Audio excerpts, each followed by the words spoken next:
Welcome back, everybody. Now, as you all know, I like to be efficient on my devices, and using Google Apps helps me be that much more efficient. And a big reason for that is, along with me, I know a lot of you don't just stay on an iPhone all day. You guys are probably switching to something else. And using the Google Apps and using Google services makes it that much easier to do so. So the first thing that I'm over here using, Gmail. We all know the power of Gmail, right? It's perfect for email, just perfect. Next up is the Google News. I also use Apple News, but I prefer Google News just for the way it's laid out and for the way it does things, and for the way you can actually customize it and just get stuff going on, right? So if I'm tap over here to the stuff I'm following, you can actually see my follow list. Come over here to my library, tap on this, and you can see what I got going on there. Come down here, you can see what sources I follow, what I'm looking at, so on and so forth. All right, so it makes it very, very easy. The next up is I use Google Calendar on my iPhone. And yes, I also have the Apple Calendar because it has some features that I like.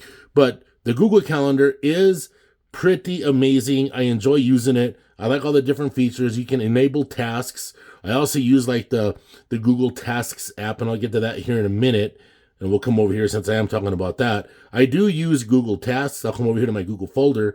So Google Tasks.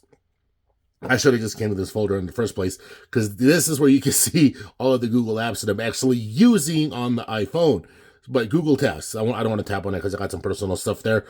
Google Task is very, very, very powerful, and you can use it across devices. So if you're on an iPhone, then you go to a Windows computer, you go to an Android, whatever it is you're doing, or if you're using Chrome on your Mac, boom, you're good to go, right? Or I use Google Translate. I live and die by that, because whenever I'm traveling and talking to some different folks, I use Google Translate.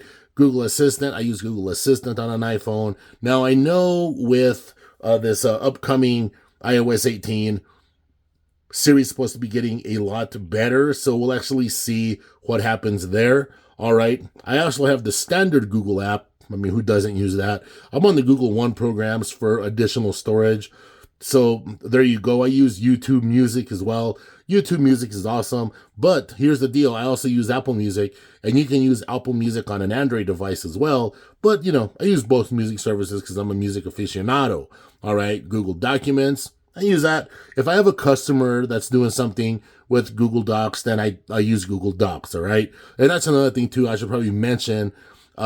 Not everybody uses an iPhone, so a lot of my customers, because I do like social media work for people, a lot of my customers will actually use like Google services, and it's just easier for me to be able to be flexible, because not everybody does FaceTime. Like, they'll want to do a Google Meet call.